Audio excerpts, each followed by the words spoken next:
What's up guys, Josh here from Testing 1 to 3 Reviews with another lick of the day for you. I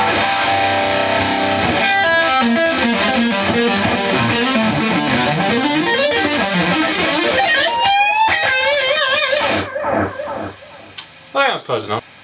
Alright, so what I've got going on there is something I posted on my Instagram story a week or two ago.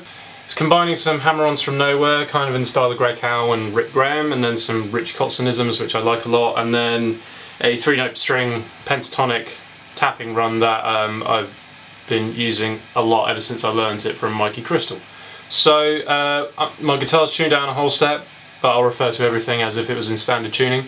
So we're going to start off with a D dominant 7 arpeggio. Going to be starting on the 5th fret high E string, pulling off to the 2nd with a hybrid pick, and then we're hammering on from nowhere onto the root note, and then flat 7 with our pinky, pulling off to the 2nd fret with our to the 1st finger. So we got,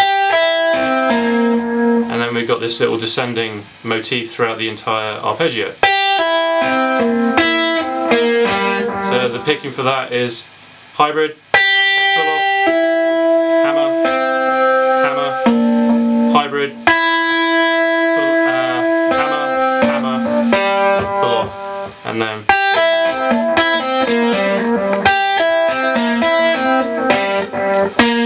we start on the 3rd fret of the B string again.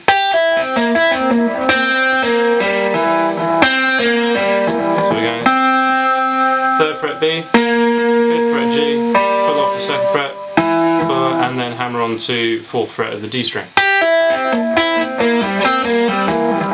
And then the last measure of it is 5th fret of the G, pulling off to the 2nd fret,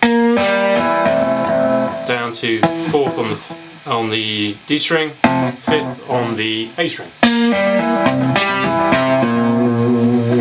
that last part is 2nd fret, 4th fret of the D, 5th fret of the A, pulling off to the 3rd fret of the A string.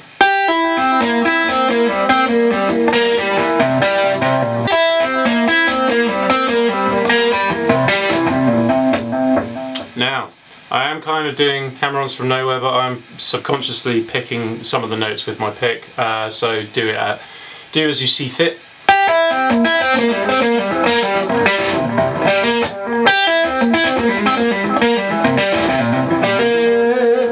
So that in itself is a really good exercise to work on the strength on the 3rd and 4th finger on your fretting hand, because they're generally the weakest of the bunch. So we got that. And then we climb back up, and then we're sliding up to the 7th fret of the G, descending an E minor arpeggio, pulling off to the 3rd fret of the A string. So we got similar motif as to what we had going on with the other arpeggio, and then we're sliding in to the 5th fret after that, and then we've got this long D minor 7 arpeggio, I suppose you could call it. So we're hammering on from 5, 7, 8, and then onto the 7th fret of the D string, 5th fret G, 7, 9, slide up to semitone, and then we're barring the 8th fret of the B and E string. So we got, and with that I'm kind of again doing a mix of picking and hybrid picking. And then we're descending an F major 7 arpeggio, sorry.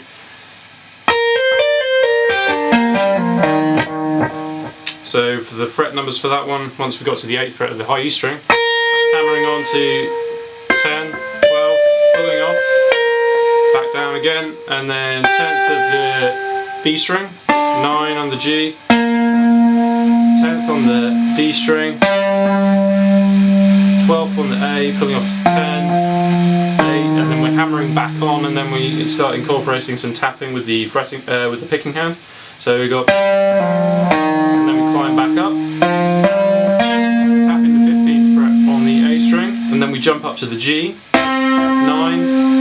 7, 10, 12, 14 with the tap, pull off, back down to 7, sliding up to 10, 12, 14, tapping 17, and then we jump up from there to the D string, the high E string, which would be a D because I'm tuned down a whole step, to the 10, 13, 15, tapping 17, pulling off again, down to the 10, slide up to 13, 15, 17, tap 20, pull off, and bend up a whole step, and then end it however you want. It's kind of a traditional sort of blues bend at the end.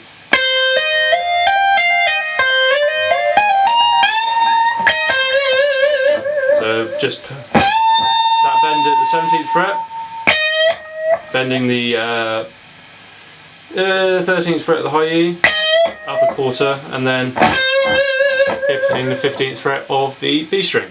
So from the D minor 7 arpeggio,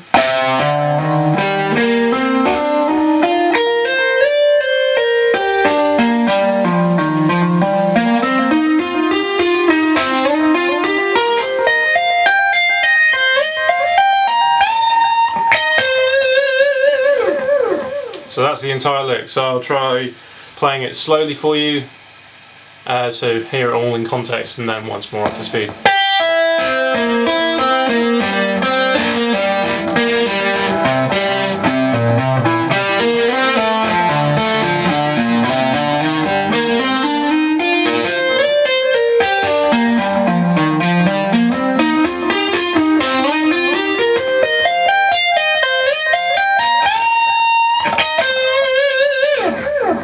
And once more up to speed.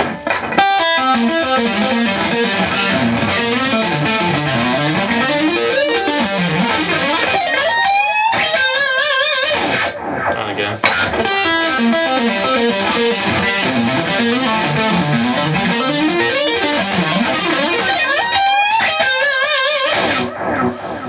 So there you go, guys. I hope you enjoyed that lesson. If there's any more things you'd like me to look at, please do leave a comment below. Follow me on Instagram because I post regular guitar stuff either on my story or on posts there. And if there's anything I play in those videos, comment on those as well, and I'll do a lick of the day lesson in that as well. For the gear I was using my Warmouth Telecaster, which has got brute force humbuckers in it from bare knuckle pickups, and then going into the small pedal boards, same pedal board as last time, but I'll reiterate that for the internet. So I got cable, Polytune Mini, ISP Decimate Mini, BB preamp by Exotic, set up pretty much like an Ibanez Tube Screamer, so volume all the way up, no gain, and EQ controls at about 12 o'clock. MXR carbon copy going through the effects loop of a diesel Einstein 100 watt head. That's going into a two-note torpedo capture box just as an attenuator, so I can have a louder volume and not kill myself. So I think that's covered everything. The guitar's made of wood, and I'll see you in the next one.